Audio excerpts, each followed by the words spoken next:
ORF, 20th of April 2024, Military Relations between China and Nepal, Opportunities and Threats for India. Following the overthrow of the Nepalese monarch and the establishment of democracy in Nepal, China supported the communist insurgents that overthrew the government. Nepal was the destination of a Chinese military delegation led by Major General Zhang Baoqun on March 9, 2024. They visited military establishments in Nepal and engaged in dialogue with the chief of the Nepalese Army, Prabhu Ram Sharma, regarding a range of proposals. In January 2024, a political delegation commanded by Sun Haiyan, deputy head of the International Liaison Department of the Chinese Communist Party, arrived in Kathmandu in close pursuit of the military delegation. The pre-existing political and military ties between China and Nepal and the consecutive visits further complicate the intricate situation.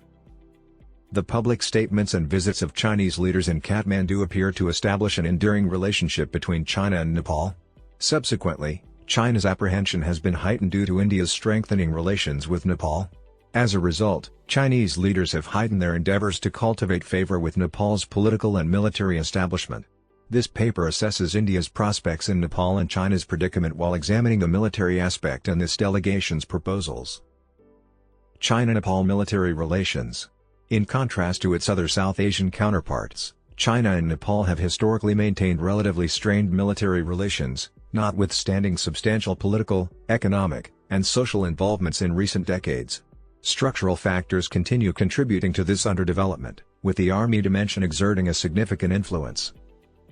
There were few military ties between China and Nepal in the early decades. As the head of Nepal's armed forces, the Nepalese monarch responded to most Chinese military concerns. However, China's relations with Nepal have become more diverse and robust militarily and politically due to the country's 2008 Republican election and anti-Chinese demonstrations before the Beijing Olympics. Nonetheless, the principal objective of this partnership was to bolster Nepal's military capacities concerning internal security, disaster management, and United Nations peacekeeping.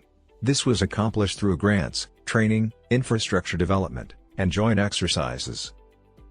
Notwithstanding these endeavors, a pervasive reluctance endures in their bilateral military engagements because of Nepal's long-standing, unique military relations with India.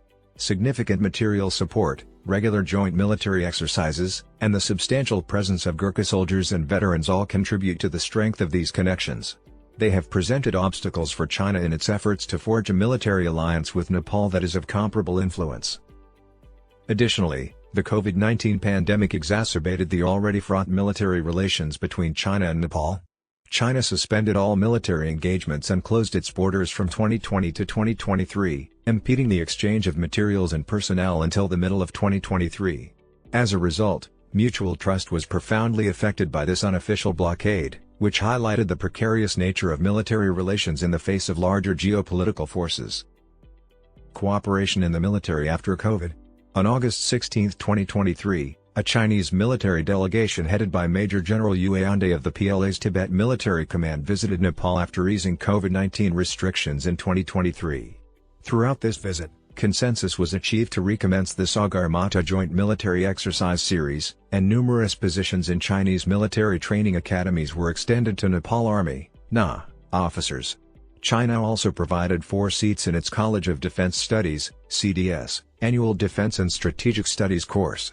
This visit indicated a prospective resurgence in bilateral military-to-military interactions. Over the past 7 months, the Zhang Baoqun delegation has visited Nepal twice.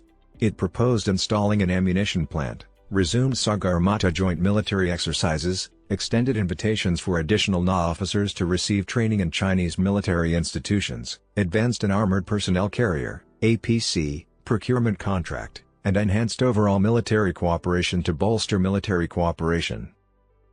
Structural elements. This is camouflage. Upon initial examination, Zhang's proposals seem innocuous, presumably aimed at reinstating the military camaraderie between Nepal and China. On the contrary, this strategy may disadvantage India by bolstering Chinese military influence in Nepal. As an illustration, the procurement procedure for the 26 APCs has been in progress since the previous Nepalese administrations. Rejecting lower-priced Indian proposals, the NA acquired them from Norinco, a Chinese manufacturer blocked by the United States. Controversies regarding price inflation and corruption surfaced in 2023, prompting the incumbent Prime Minister of Nepal to halt the contract. However, the NA has maintained its firm stance regarding the decision, citing its long-standing association with the manufacturer. Therefore, the Chinese delegations exert considerable pressure on the Nepalese government through diplomacy to persuade it to be finalized early to ward off potential competitors. Similarly, Nepal continued to favor Chinese ammunition manufacturers until 2022, after its transition away from its southern neighbor. Nevertheless, Chinese ammunition continues to be of inadequate quality. Consequently, Nepal decided in 2022 to procure ammunition from SSS Defense, an Indian corporation. This Indian company won an open tendering contract by outcompeting Chinese manufacturers.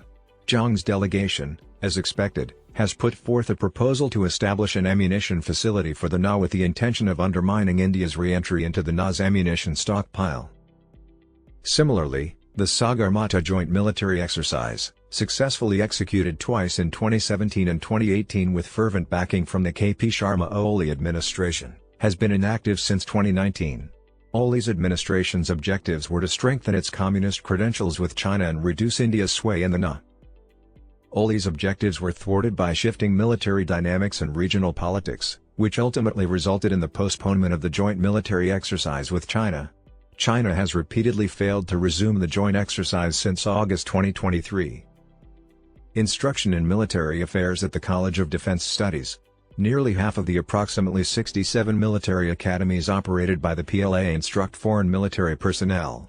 1. As part of the PLA's National Defense University, NDU, the College of Defense Studies, CDS, is the principal institution for international military education at the graduate level. By providing both short and long courses, the CDS hopes to cultivate relationships with trainees from the Global South and educate officers.